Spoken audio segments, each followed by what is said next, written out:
دیکھو ایک بات کرتا ہوں, خلیفہ ہارون رشید جو ہے نا, ایک دفعہ گھوڑے کی سواری پر بڑا فٹ فاٹ بادشاہ تھا, ایسے جا رہا ہے شان بان کے ساتھ. تو ایک رعایا میں سے کسی ایک نے گھوڑے کی لگام پکڑ لی اور پوچھا کہ میں آپ سے ایک سوال پوچھنا چاہتا ہوں. جی پوچھیں. اس نے کہا آپ زیادہ بہتر ہو یا امیر المؤمنین عمر ابن خطاب زیادہ بہتر تھے؟ اس نے کہا بھائی امیر المؤمنین عمر بن خطاب تو یقیناً بہتر تھے, میں ان کی میری اوقات کہاں. اس نے کہا عمر بن خطاب کے کپڑوں پہ 15 پیوند لگے ہوتے تھے, گدھے کی سواری کرتے تھے, غربت تھی, اور تم اپنی شان و شوکت دیکھو, 100 آدمی تمہارے پیچھے 100 آگے, اتنا وی آئی پی پروٹوکول, اور لباس دیکھو کیسا, اور گھوڑا دیکھو. سوال سمجھ میں آیا؟ تو خلیفہ نے جواب دیا کہ عمر بن خطاب کی حکومت ابو ہریرہ جیسے لوگوں پر تھی. عمر بن خطاب کے اگر 15 پیوند تھے تو ابو ہریرہ رضی اللہ تعالیٰ عنہ کے 25 پیوند, اور میری حکومت تم جیسے کمبختوں پر ہے. خود تو ریشمی لباس پہن کے گھوم رہے ہو مرسڈیز میں, اور نہیں یاری میرا خیال ہے بات سن. تو میرے بھائی اگر آپ نے, ایک صاحب مجھے کہنے لگے میری بیوی میں یہ خرابی, اور صحابیات تو ایسی تھیں. میں نے کہا اپنی بیگم کو اس زمانے کی دوسری بیگمات سے کمپیئر کرو تو شکر کی توفیق پیدا ہوگی. کہ آج کل لوگوں کی بیویاں کیا کیا کر رہی ہیں, میری بیوی میں یہ برائی نہیں. کیونکہ آپ بھی اپنے آپ کو اگر صحابہ سے کمپیئر کرنا شروع کر دو گے تو معاملہ خراب ہو جائے گا. آپ بھی یہی دیکھتے ہو نا, پڑوس میں وسیم بھائی رہتے ہیں, ادھر سلیم کپاڑیا, وہ اس سے تو بہرحال میں بہتر ہوں. کیا خیال ہے؟ تو بیگم کو بھی اپنے محلے پڑوس کی خواتین سے کمپیئر کرو, صحابیات کے مقابلے میں جانچنے کی کوشش. تو پاکستان کی فورسز ہیں یا پاکستان ہمارا جو ملک ہے, اس ملک کو دنیا کے دیگر کنٹریز سے آپ کمپیئر کریں. آپ خلفائے راشدین تک بولو بھائی, دعا کریں اللہ ہمیں ویسا بنا دے, لیکن کمپیئر کریں گے تو پھر معاملہ خراب ہو جائے گا. تو ہماری جو لوگ ہیں نا وہ کہتے ہیں فوج میں جناب وہ تو صحابہ کی فوج تو ایسی ہوتی تھی اور ہماری ایسی. بھائی آپ چھوڑو, آپ یہ دیکھو کہ دوسرے ملکوں کی فوج میں اور ہماری فوج میں کیا فرق ہے. بلکہ ہماری جو فوج میں کے جو شعبہ ہے اس میں اور ہمارے ملک کے دوسرے شعبوں میں کیا فرق ہے, سمجھ میں آ رہی ہے بات؟ تو جب ہم ڈاک یارڈ میں انٹر ہوئے ہیں, صفائی ستھرائی کا ماحول, یہ تیسرا پازیٹو پوائنٹ. آپ کو کسی حکومتی ادارے میں صفائی نظر, پان کی پیکیں, گٹکے, اور صرف پیکیں نہیں, گٹکے کی پیک کسی بھی وقت کہیں بھی پڑ سکتی ہے. آپ اگر جا رہے ہو, میرے بھائی ایک دفعہ جا رہے پینٹ شرٹ میں تھے, وہ آفس جا رہے, پیک آئی. اب تو انہوں نے پینٹ وینٹ چھوڑ دی ہے, ذرا تبلیغ میں لگے تو شلوار قمیص پہ آ گئے. پینٹ بھی جائز ہے, حرام نہیں ہے. تو وہ پیک آئی ہے اور آفس جا رہے تھے, پورا ڈریس خراب ہو گیا, بھاگے WR کے پیچھے پیچھے بھاگ رہے. بس میں چڑھے, اس کو پکڑا, اس نے کہا یار سوری یار غلطی ہو گئی. اب کیا کرے گا آدمی, کو سوری کر لی, واپس آ گئے. تو تھوکو اور سوری کرو. ٹھیک ہے, اچھا خیر, ڈسپلن, صفائی ستھرائی, کہیں کچرا نہیں, کہیں گٹکا پان کی پیک نہیں, سمجھ رہے ہو؟ تو میں بتا رہا تھا کہ 6:30 بجے سب کے ایسے لگ رہا تھا بالکل زندہ جاگتے لوگ ہیں اور ڈیفنس کے لیے ہر وقت تیار. صبح صبح اٹھے ہوئے ہیں سب اپنے اپنے کاموں میں.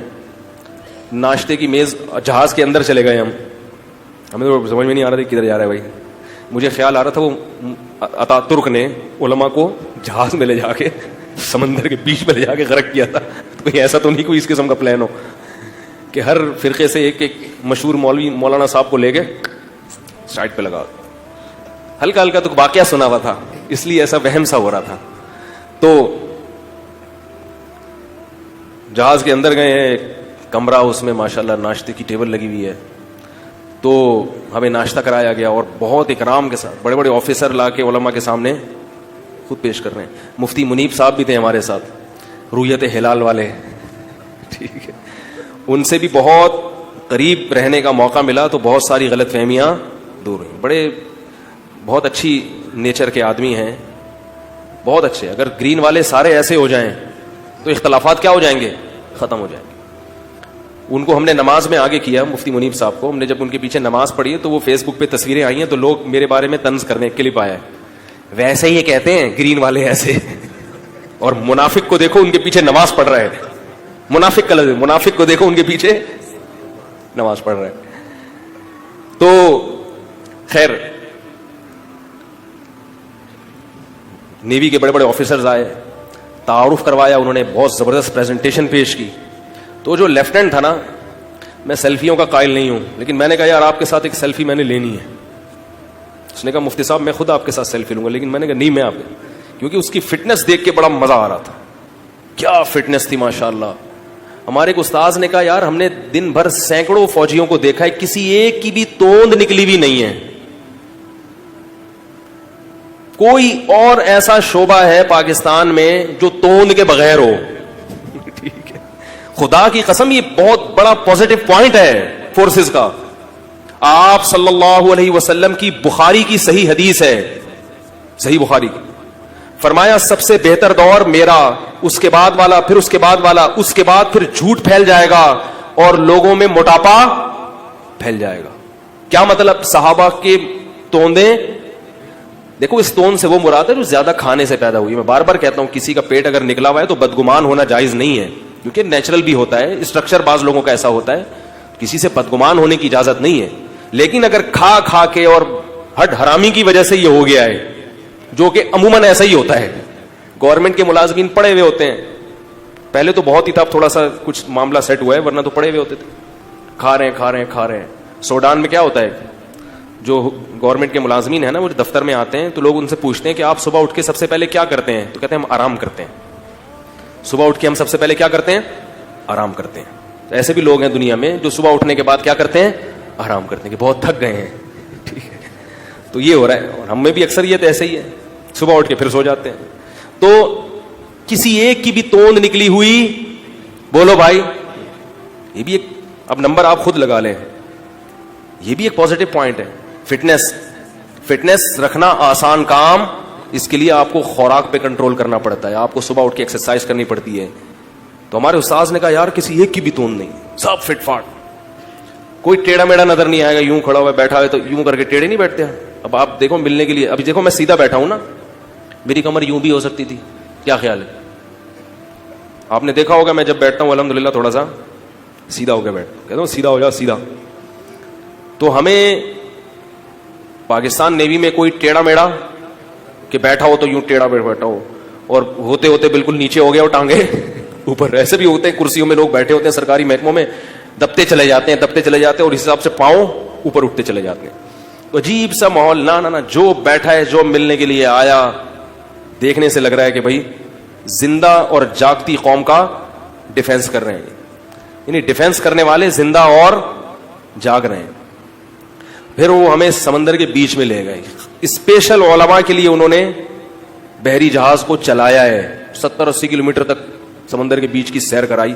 پھر کچھ مشقیں دکھائیں جو جن کی بہت سو کی ویڈیو نہیں بن سکی ہیں, الاؤ نہیں تھا اس کی ویڈیو بنانا. کس طرح ایک جہاز جب دوسرے جہاز سے آ کے لگتا ہے تو خوراک کیسے تقسیم ہوتی ہے, سارے یہ اتنا علماء کو پروٹوکول دیا جا رہا ہے. تو آپ ہم تو بہت حیران ہوئے. پھر کچھ بڑی اچھی باتیں ہمیں پتہ چلیں کہ پاکستان نیوی میں علماء کو کمیشن آفیسر باقاعدہ بھرتی کیا جا رہا ہے, اور اس کا پہلا بیچ ٹریننگ کے مرحلے سے. اب تک خطیب اور مولوی آرمی میں, نیوی میں, ایئر فورس میں بھرتی ہوتے تھے, مگر ڈائریکٹ کمیشن آفیسر نہیں ہوتے. اب الحمدللہ ایک بیچ تیار ہو گیا ہے, ہائی ایجوکیشن, جو دین اور دنیا دونوں تعلیمات سے آراستہ ہوگا. مذہبی کم از کم ماسٹر ہوگا دنیاوی لحاظ سے, اور دینی لحاظ سے کم سے کم عالم کی ڈگری اس کے پاس ہونی چاہیے, اور مضبوط علم ہونا چاہیے, اور کردار کے لحاظ سے بھی. میں نے ان سے پوچھا کہ کیریکٹر کیسے چیک کرتے ہیں آپ, تو انہوں نے بتایا کہ ماہر نفسیات ہوتے ہیں کچھ, وہ ایسے کراس کوشچن پوچھتے ہیں جس سے اندازہ ہوتا ہے کہ یہ آدمی کردار کا صحیح ہے یا غلط ہے. اور خوبصورت بات یہ ہے کہ علماء کی سلیکشن کے لیے جو 5 افراد کی کمیٹی بنائی گئی ہے کہ جو علماء کی کوالیفیکیشن چیک کریں گے, اس میں الحمدللہ جامعۃ الرشید کے بھی ایک مفتی موجود ہے. تو یہ ہمارے لیے فخر کی بات ہے کہ ہمارے دینی مدارس کو آرمی اتنا, ایئر فورس, ہماری جو فورسز نے اتنا پروٹوکول دے رہی ہیں. سمجھ رہے کہ نہیں سمجھ رہے؟ تو وہ پہلا بیچ تیار ہو رہا ہے جو کمیشن آفیسر ڈائریکٹ بھرتی ہوگا. تو اب آرمی میں مولوی کیا ہوں گے, کمیشن آفیسر ہوں گے. تو یہ کوئی لبرل اور سیکولر فورسز میں ایسا ہوتا ہے بھائی؟ تو مذہب کو ختم کر کے رکھ دیتے ہیں. رمضان میں روزے رکھنے کا, رمضان کا پورا شیڈول چینج ہو جاتا ہے. چینج اسی لیے ہوتا ہے کہ ان کو پتا ہوتا ہے کہ لوگوں نے کیا کرنے ہیں, روزے رکھنے ہیں. ہم نے سنا ہوا تھا روزے رکھنے پر پابندی ہے, داڑھی پر کوئی پابندی نہیں ہے داڑھی رکھنے پر. ہاں یہ ضرور ہے کہ بعض دفعہ کوئی ایسا آفیسر آ جاتا ہے جو خود صحیح نہیں ہوتا, وہ پھر اپنے اختیارات کا ناجائز فائدہ اٹھاتا ہے. سسٹم الحمدللہ غلط نہیں ہے, اور بھی بہت کچھ ہے کہنے کے لیے. تو میں صرف آپ سے یہ بات عرض کرنا چاہتا ہوں کہ اتنا اچھا, ایک ڈیفنس کے حوالے سے جو ہماری فورسز کی بہت بڑی خوبی ہے, اس وقت دنیا کے زیادہ تر اسلامی ممالک پاکستان کی فورسز سے ٹریننگ لے رہے ہیں. میں ابھی ایبٹ آباد گیا تھا نا بیان کے لیے, تو وہاں کچھ انہوں نے مجھے بتایا کہ اس ایریا میں جانے پر پابندی. میں نے کہا کیوں کہہ رہے ہیں, یہاں قطر کی فوج آئی ہوئی ہے, سعودی عرب سے کیڈٹ آئے ہوئے ہیں, سب کو کون ٹریننگ دے رہا ہے؟ کچھ غیر مسلم کنٹریز ہیں, ان کو بھی پاکستانی فورسز ٹرین کر رہی ہیں. یعنی الحمدللہ ڈیفنس کے لحاظ سے اس مقام پہ آ گئے ہیں کہ صرف مسلم کنٹریز نہیں, غیر مسلم کنٹریز بھی ہم سے ٹریننگ, بولو بھائی, لے رہے ہیں. یہ آپ کے ملک کے لیے خدا کی قسم بہت بڑے فخر کی بات ہے. ایک آفیسر نے بتایا کہ ہم جب ترکی گئے تو ترک فوجی ہمارا بڑا احترام کیا کرتے تھے, ٹرکش. ہم نے ان سے پوچھا کہ آپ پاکستانیوں کو اتنی عزت کیوں دے رہے ہیں؟ انہوں نے کہا کہ واحد اسلامی ریاست ہے جو نیوکلیئر پاور ہے. آپ کی باہر جا کے فورسز میں عزت ہو رہی ہے اور آپ اپنے ملک میں اپنے آپ کو, بولو بھائی یار, بول لو نا یار, برا بھلا کہہ رہے ہو, گالیاں دے رہے ہو, کچھ بھی بول لے. اور پاکستان کی جو فورسز ہیں انہوں نے سعودی عرب کو الحمدللہ ڈیفنس کے لحاظ سے ایک مقام تک لا کے کھڑا کر دیا. انہوں نے بتایا کہ سعودی عرب کی جو نیوی ہے اب وہ والی نہیں ہے جس کا مذاق اڑایا جاتا تھا پہلے. ایک زمانے میں سعودی عرب کی جو آرمی ہے نا, اس کو لیڈیز فورس کہا جاتا تھا. کیا کہا جاتا تھا؟ کہ وہ کرالنگ کرتے ہیں کارپیٹ پہ, ان سے مٹی میں کرالنگ نہیں ہوتی. تو انہوں نے بتایا کہ الحمدللہ یہاں آتے ہیں ان کا جوس نکالا جاتا ہے, ٹھیک ہے نا.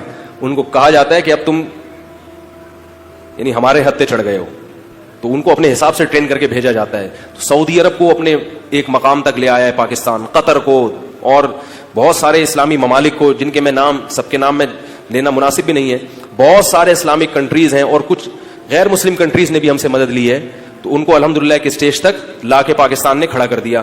ہم نے ایک سوال پوچھا کہ پاکستان نیوی اور انڈیا کی جو نیوی ہے اس میں تو بڑا فرق ہے, آپ یہ کیسے کہہ سکتے ہیں کہ ہم انڈیا کی نیوی سے زیادہ اسٹرانگ ہیں؟ انہوں نے اس کا جواب دیا کہ ہمارے پاس جو سمندری حدود ہیں وہ کم ہیں, ہمیں ڈیفنس کے لیے انڈیا جتنی نیوی بنانے کی ضرورت, بولو بھائی, نہیں ہے. نہیں آ رہی میرا غلط بات. انڈیا کو جو اس کو جتنی ریکوائرمنٹ ہے اس حساب سے اس نے کیا ہے, ہماری اتنی ریکوائرمنٹ ہے نہیں, ہمیں بہت ساری چیزوں کی ضرورت ہی نہیں ہے. تو لہذا یہ کہنا کہ ہم انڈیا سے کمزور ہیں, یہ بات غلط ہے, سمجھ رہے ہیں؟ تو ڈیفنس کے لحاظ سے بھی الحمدللہ مضبوط ہے, واحد اسلامی ریاست اور نیوکلیئر پاور ہے. اسلامی ملکوں کو سپورٹ بھی کون کر رہا ہے؟ بولو بھائی, پاکستان کر رہا ہے. تو اور تمہیں کیا چاہیے میرے بھائی, اور کیا چاہیے, اور کیا چاہیے تمہیں؟ اس پہ اللہ کا شکر ادا کرو, اور جو خامیاں ہیں ان کے لیے دعا کرو. تو الحمدللہ یہ اللہ کا بہت بڑا فضل ہے. اب میں اصل موضوع کی طرف آتا ہوں.